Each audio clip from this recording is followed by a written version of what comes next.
Om Swastiastu. Kali ini saya membahas tentang bebai dan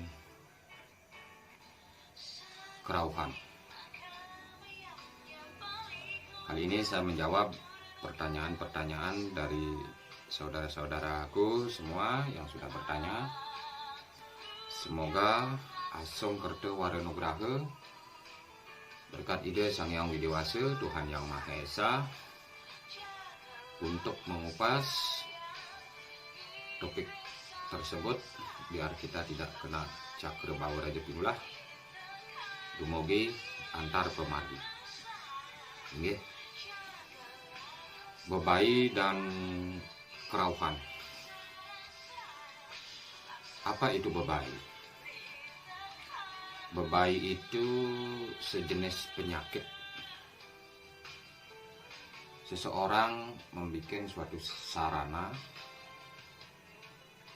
istilahnya sarana jahat untuk menyakiti seseorang, dengan biasanya mereka membuat sarana yang jahat itu dari tanah kuburan, dari tumbuh-tumbuhan yang beracun, dan sebagainya. Setelah terkumpul, diproses secara pemasupati lewat sarana bantan atau sesaji, dimohonkan kepada roh-roh jahat sehingga sarana tersebut bisa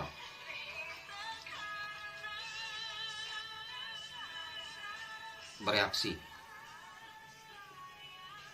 jika sarana tersebut kena seseorang yang dituju.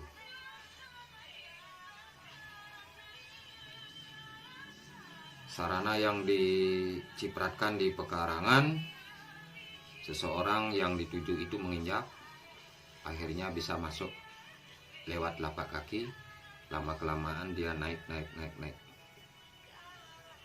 Nah, sarana tersebut ada energi negatif sejenis butekale, tergantung permohonan si yang membuat sarana tersebut. Nah, setelah sakit orang yang dituju, diobati seorang balian, dia teriak-teriak.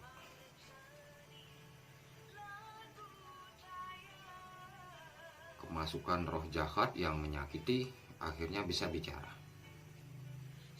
Begitulah namanya kalau kita disebut di Bali bebai utawi bebainan, karena efek-efek energi negatif ini yang masuk ke dalam tubuh orang yang sakit bisa mengakibatkan kaki bengkak, kaki tidak bisa bergerak, seperti mengarah ke ciri-ciri orang lumpuh. Bisa perut sakit, kepala sakit, dan untuk berdoa pun menghadap Sang Maha Kuasa, pikiran dipengaruhi sehingga menjadi malas untuk berdoa memohon kepada beliau, karena sinyal yang sudah ditancapkan di badan seseorang itu sejenis butekale atau energi negatif dengan tujuan menguasai pikiran kita, hati kita, biar hubungan kita sama yang di atas itu dipotong, sehingga butekale lah yang bisa masuk ke badan kita. Bisa reaksinya emosi, marah, itu cepat masuk energi-energi negatif. Bisa lewat angin. Karena kenapa badan kita bisa kena sarana tersebut? Jika dikupas dari badan kita ini, zat-zat padat, zat cair ada seperti di jagat ini. Makanya ada namanya buana alit dan buana agung. Buana alit di diri kita, Wana Agung alam semesta. Dari tanah, dari air, dari udara, itulah yang bisa sinkron ke badan kita. Nah, itulah penjelasan tentang bebayi. Sekarang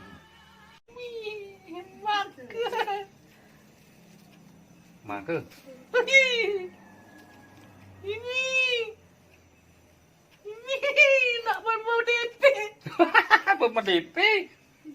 DP udah DP. Udah 500 mang juta. Hah? Ini kleng. Ya oke. Paling lapis ya oke ngadep anda. Dan sakit ya. Hmm?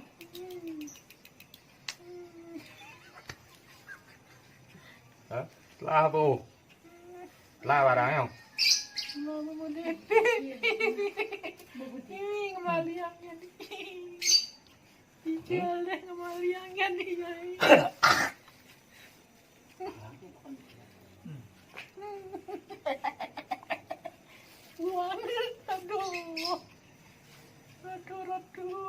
Tadi ada ratu, saya nyaksikan ada ratunya juga sama. Hati dalam. Hah? Hati betari dalam. Ratu betara dalam. Oh. Oh, ya pisuin itu betara dalam lah tunen nengai gini, asana sing itu betara dalam tunen ngai cetik. Jelek pinuna sini cai lah kan. Menain. Be. Dekat lahang tuh orang ini nah. Tuhnya tuh nah. Nak mau DP tu.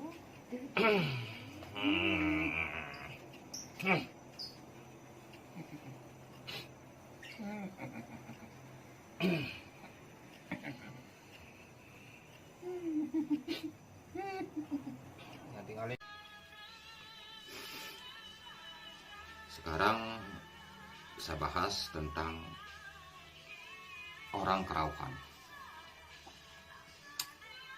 Bisa nggak setiap orang keraukan? Itu tidak bisa.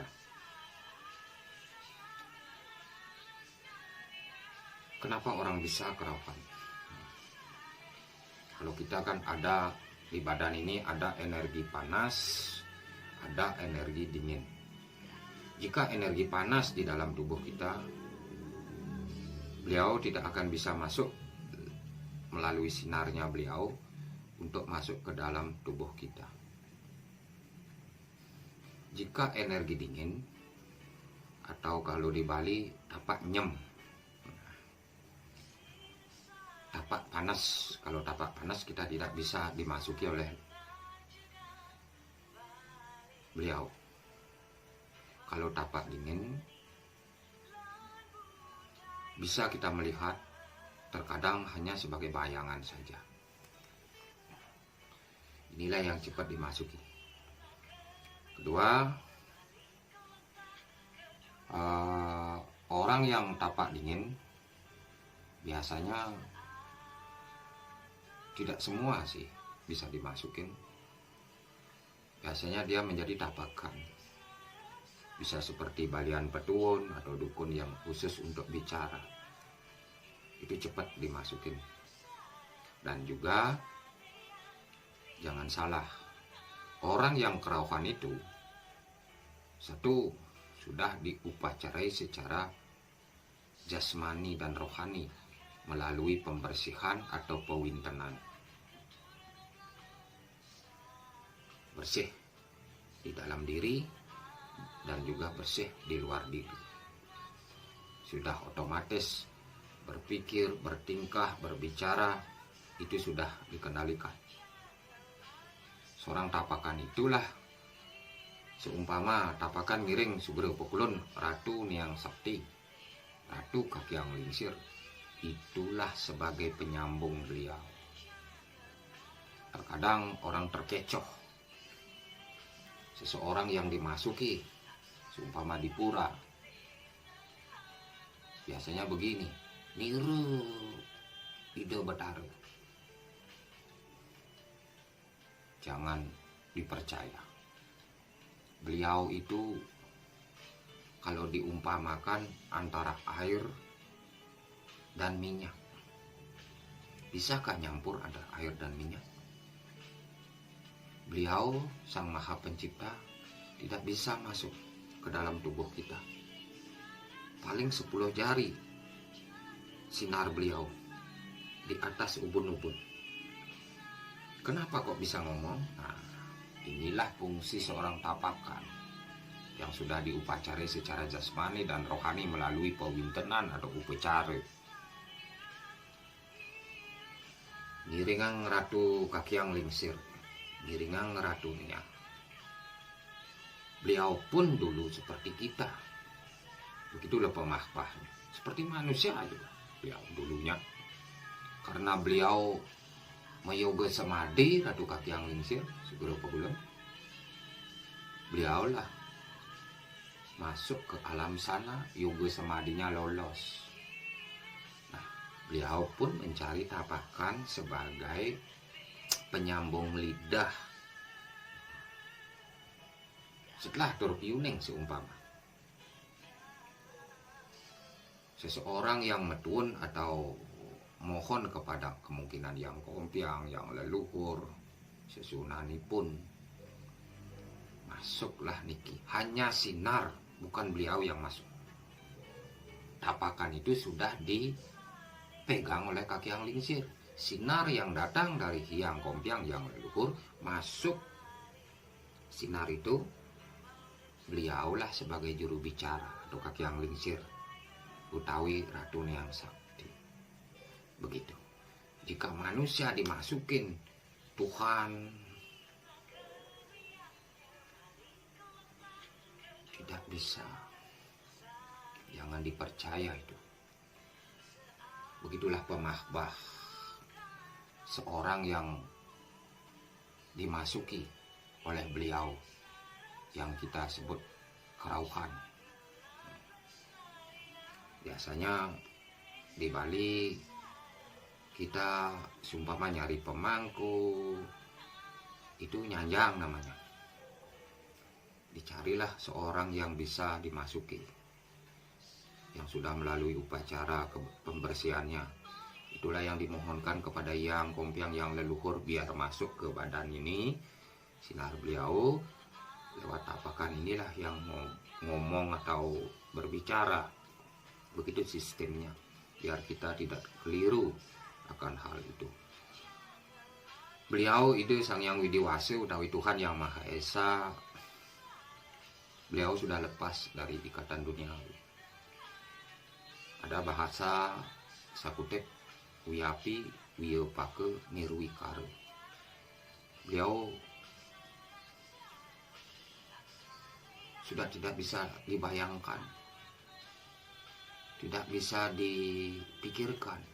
Tapi kalau keyakinan dalam diri sendiri antara ada dan tiada, sejatinya beliau ada di dalam hati kita. Beliau maha mulia, maha tahu, maha segalanya, tak tersentuh, tak terabah oleh apapun. Itulah sifat beliau. Dari itu yakin dan percaya di dalam diri kita sendiri. Bagaimana kita membangun rasa yakin dan percaya? Ya harus kita kosongkan diri. Jangan berpikir yang macam-macam atau negatif. Berkata yang baik, berpikir yang baik, berbicara yang baik. Pada saat kita memohon di hadapan beliau, kosongkanlah pikiran. Fokus kepada satu titik. Dalam olah nafas, pasti kita, kalau pikiran tenang, damai, kosong, hanya sinar yang kita bisa lihat. Jangan percaya ada bentuk begini, ada bentuk begitu, tidak. Kosong, sunyi, ada sinar yang terang. Itulah beliau. Kalau pas kita sembahyang, yoga atau samadhi, kita lihat ada bayangan hitam, ada gini, itu energi negatif. Yakinlah, energi negatif atau buta kala itu yang mengganggu pikiran-pikiran kita sehingga masuk ke dalam pikiran kita, itulah yang dilihat. Itu bukan beliau. Mungkin ada juga rencang-rencang beliau yang mengganggu kita karena kita diuji biar kita pagah atau kuat iman untuk memohon kepada beliau. Jika itu kita bisa reda, kita lolos ujian itu, dan beliau memberikan anugerah lewat sinar beliau, lewat tirte yang kita taruh atau tempatkan di pelinggih beliau, tempat beliau, sinar dikasih. Setelah kita sembahyang, kita ambil tirta itu, kita petisin atau siratin di kepala dan kita minum. Pasti ada ciri bukti. Habis sembahyang, tenang pikiran, damai pikiran, banyak senyum. Itulah ciri bukti secara skala bahwa beliau ada. Begitupun sebaliknya, jika habis sembahyang pikiran kita ruwet, itu tidak akan mendapatkan anugerah dari beliau. Karena apa? Memulai kita sembahyang sudah ruwet dalam hati, apalagi di hadapan beliau, itu pun tidak akan sia-sia belaka. Begitulah penjelasan antara bebai dan kerauhan. Semoga tercerahkan. Saya mengupas dengan sederhana, kirang langkung. Kalau ada salah kata, saya mohon maaf. Kita sebagai manusia sudah barang tentu tidak sesempurna seperti beliau yang maha kuasa. Hampurayang, sinaptujang untuk para santi. Santi, santi, santi.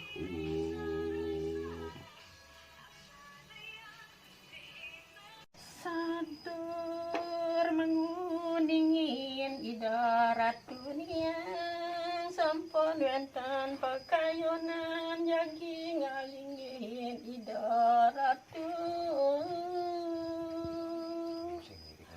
Ratu niang panembahan idoratu sampun lungguh ring ayung, larut benda batara yang guru sampun uning, rawuh mriki sampun kakayuni. Semua sampun aduh. Ratu niang sakti pakuyung, ning ratu niki sepenenten mabasan. Om Swastiastu, Ratu. Kulo pekulon, wajah paling jane itu mang nenten uang kene isa karo bawa raja pinula. Iki wenten wang-wang ring manahipun sapuniki asapun api mangkin pemargene mangke dabdab rahayuipun sareng sami sareng sekeluarga. Mangke nenten wenten memedo-medo niki.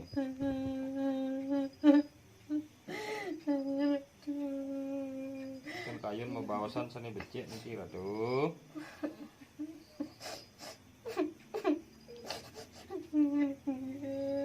Nak wenten ya apa bawas kan